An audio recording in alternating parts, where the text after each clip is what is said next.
This is an updated Chrono Cross port review due to the big update from February 22nd, 2023, which included improved frame rates and stability, fixed pip stack growth, and fixed other minor bugs. If you want to know how Radical Dreamers Edition stands as of 2023, go ahead and skip ahead. Otherwise, enjoy the refresher. So while Chrono Cross was developed in 1.5 years, the English translation was done in 3 months, with 2 more months for debugging. Richard Honeywood, who is a senior member of the Square localization team back in the day, explained in an interview that the North American version actually had additional dialogue that clarified background information and covered plot holes found in the original Japanese script. The game also had subtle and minor AI scripting tweaks made in the North American version. For example, Bunny Yip uses Volcano now, enabling you to trap the ability earlier. Otherwise, that's all there is to comment on the regional differences outside of some obscure bugs. Chrono Cross on PlayStation 1 switches resolutions between the gameplay, which is 240p, and menus, which are 480i,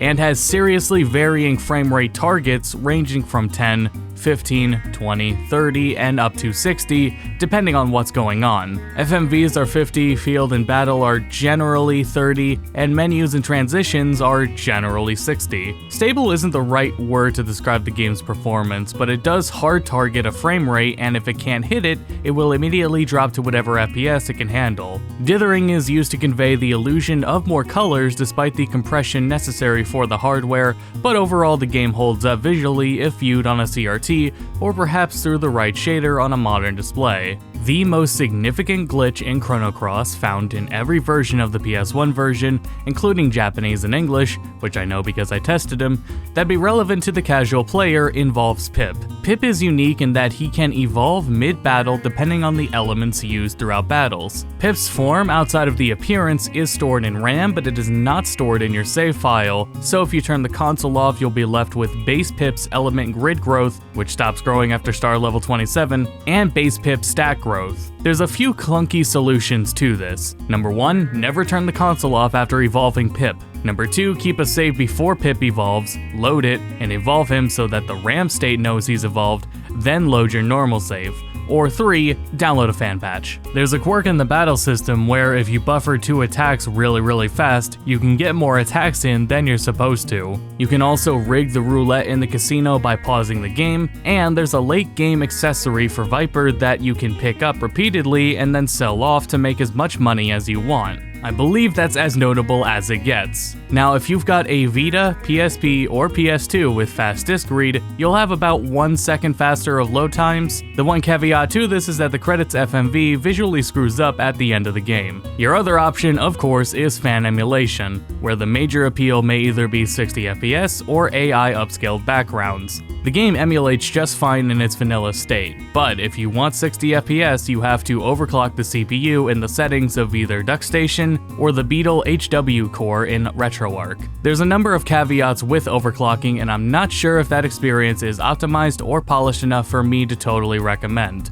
Beetle HW has frame buffer issues, and both emulators have odd anomalies appear, can softlock during FMVs, have UI elements like the cursor go missing, or certain menus take inputs too fast. If you desire AI upscaling though, you should look into Project Kid. Project Kid utilizes a custom Beetle HW core, and I do recommend it in its current state, even if it does require a sizable download and a little bit of work to set up. It's a stable and visually appealing way to play the original game that does compete with Square's official efforts. And the next game we have to talk about real quick is Radical Dreamers for the Satellaview. The English ROM hack for Radical Dreamers was put together by Demiforce and several others, and you can be sure that programming this was no easy feat. The saving feature remains intact, you don't need to name your character anymore, there's a fast text option when starting now, and the Satellaview's lengthy opening is skipped. There's also translation patches for Chinese, French, German, and Spanish.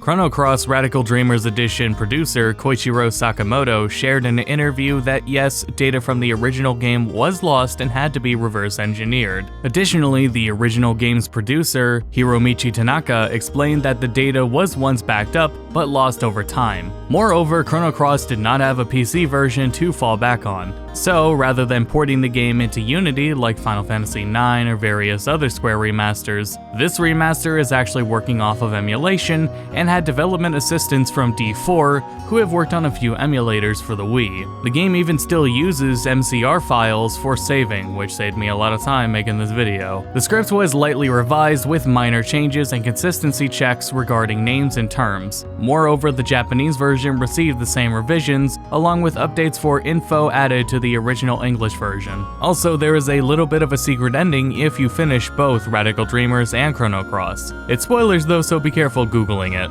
Chrono Cross has a heavy emphasis on accents. For the remaster, the only accent that had been notably touched was Mojo. His accent was toned down substantially. However, his generic lines still featured the accent as it was. Some other uses of accents were toned down lightly across the board as well, I imagine just for clarity's sake. The remaster uses the Japanese version as a base, but this doesn't mean much given the changes made anyway, such as the updated script and bug fixes we'll look at in a bit. People have noticed the AI programming differences though, so some English guides made for the original may not match exactly in a few parts, like Bunny Yip no longer uses Volcano. The name limit when naming characters was expanded, there's faster load and save times, there's autosaves on the overworld map, you can skip through dialogue faster, and there's achievements. There are now optional toggles to disable encounters, toggle automated battles, and toggle a boost in battle where your elements are always available and enemies miss far more often. Additionally, the previously exclusive New Game Plus item that lets you fast forward or slow down gameplay is now given to you on your first playthrough and doesn't require you to hold down the button anymore, nor will it give you issues with loading into battle while moving so fast like the original would. Be aware though, it's pretty easy to bump or accidentally toggle these options on, so keep an eye out for those icons. Chrono Cross Remaster features two graphics modes, New and Classic.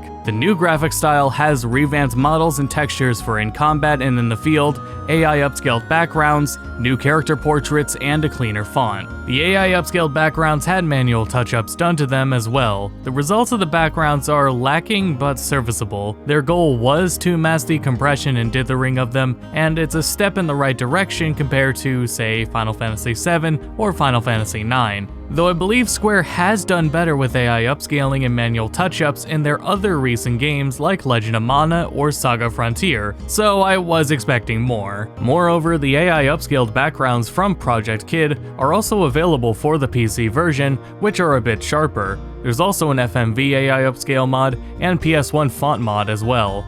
The classic graphic style retains the original game's backgrounds and models and textures all one for one for those that want the original backgrounds and models, but the font isn't the same at all. Additionally, since the game is still rendering at a resolution significantly higher than the PS1 version, you're gonna notice seams and polygons that you would not have noticed before at the PS1 resolution. While the opening FMV was AI upscaled and cleaned up, the rest of the game's FMVs were not AI upscaled and are the same quality as the original FMVs. Regardless of the mode you play and which console you play on, the game itself is always at around 900p, while the UI is at 1080p on your TV. The Switch version also either has little anti-aliasing or possibly none at all, and undocked I'm measuring the game to be around 600p. There are options to stretch the game to widescreen or to zoom into the middle, though this, of course, obstructs your view. Something else notably featured in Square's emulation here is some perspective correction. You know that warping that PS1 game 3D surfaces do? Perspective correction fixes that and is utilized in emulators like Beetle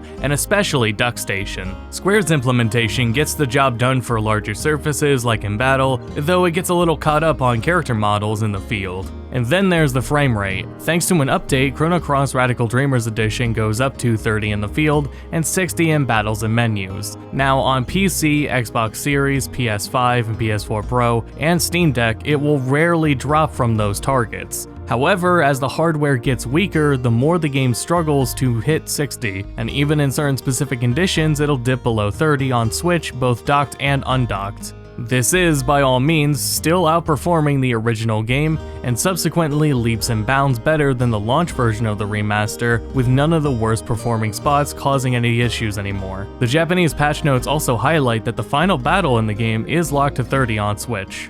The music in the remaster is as you remember it, though it was confirmed that Yosunori Mitsuda did more EQing and mastering, so the music does have a very slight different sound to it compared to the original.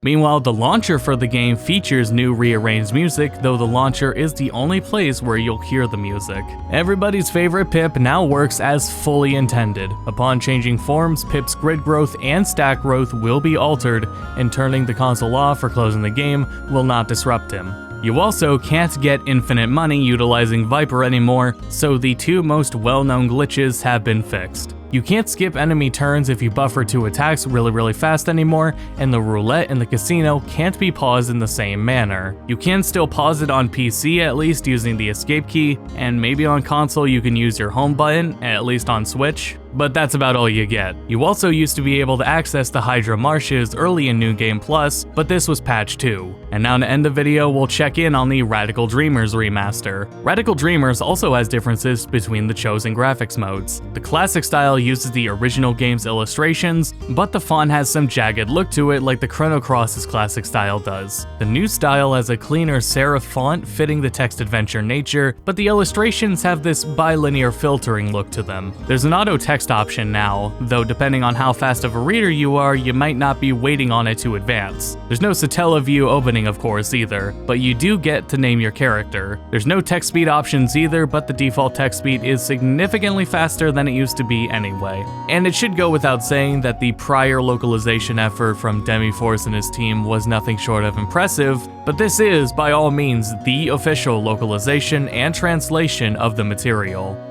At the end of the day, there's potential deal-breaker aspects to both the original game and the remaster, especially depending on accessibility to hardware, including both old and modern platforms. It is great that at least some versions do offer a near-flawless experience in terms of performance, especially because that's out of the box, and even the modern platforms that aren't flawless are still outperforming the original game, though at the cost of inconsistent frame rate and speed, which some people are more sensitive to than others. Out of the box, the remaster does have glitches fixed and added features in addition to the Radical Dreamers text adventure. On the other hand, of course, the original will always retain its own script and totally unaltered analog visuals. So thanks to everyone among the Chrono, speedrunning, and modding communities for their documentation and helpful discussion for me for material for this video. These communities are always the backbones for these videos, and the Moogles and Mods Discord was especially helpful for this one. You can find me on Twitter and Patreon, and until next time, thank you for watching.